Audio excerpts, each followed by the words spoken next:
Thank you, Waziri. Please be seated. Thank you very much.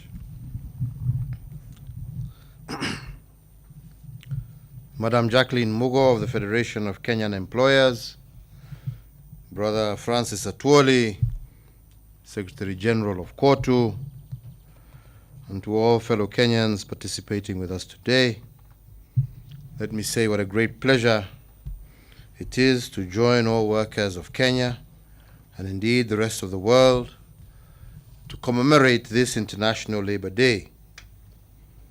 On this day, we come together to celebrate our workers as creators and makers of things and to recognize the best efforts of their labor, from factory to factory, from field to field, from office to office.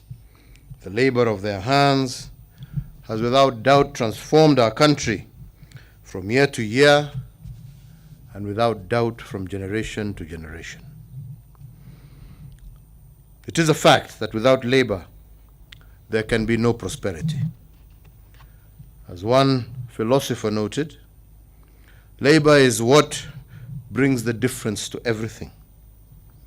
Evidently, and without a doubt, labor is the game changer of all progress. And that is why today we celebrate the fruits of our labor with thanksgiving in our hearts, and indeed, as instructed by our national anthem. Fellow Kenyans, when I addressed you on this occasion last year,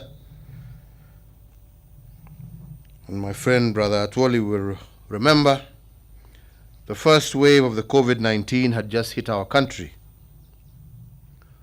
Little did we know at that time that 1 year later, we would be celebrating Labor Day under the third wave of this virus. 14 months later, after our first COVID case was reported, our economy has slowed down. Without doubt, our informal sector has shrunk.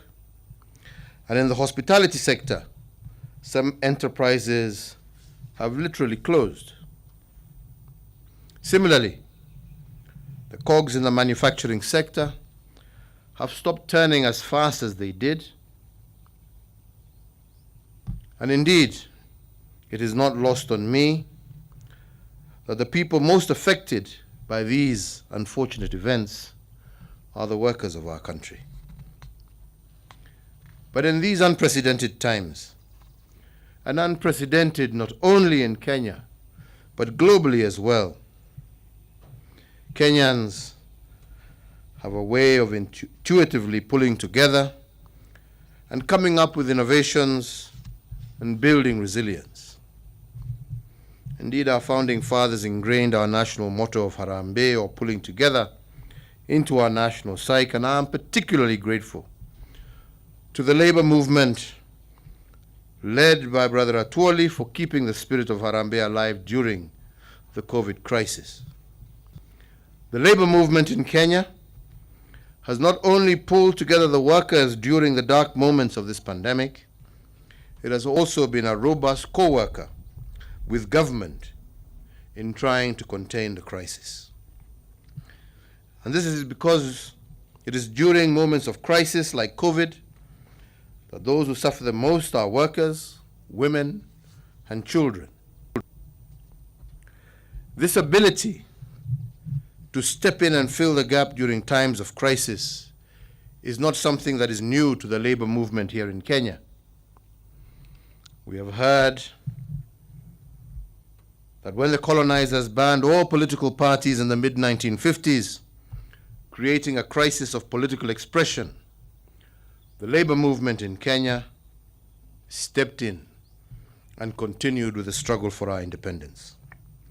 It became the funnel for political agitation, and when the leaders of the independence movement were detained during the emergency period, the trade unionists quickly stepped in and held fort until they were released. Undeniably, it was on the tide created by these acts of selflessness that some of our founding fathers arose.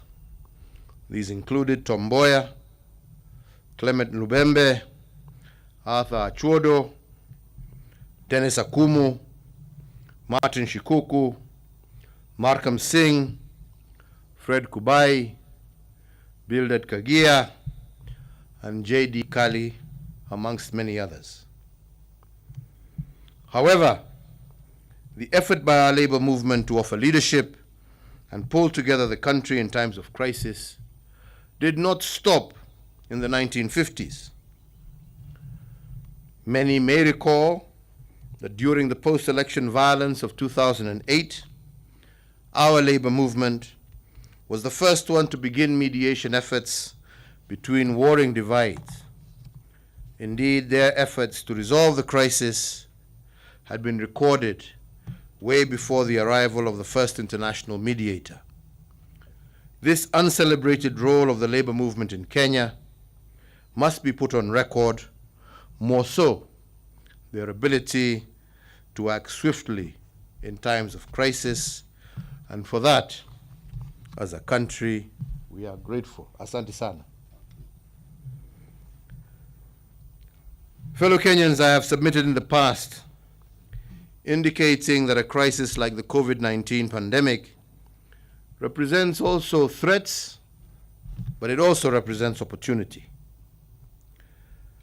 Some get paralyzed by the hurdles, and they, unfortunately, end up doing nothing but complain.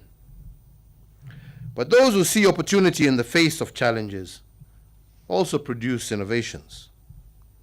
And because there are no workers without industry, I would like to take mention of two innovative industries during the past 14 months of COVID. The first one is Hela Clothing Limited. When the COVID pandemic hit our country, this EPZ company quickly discovered the opportunity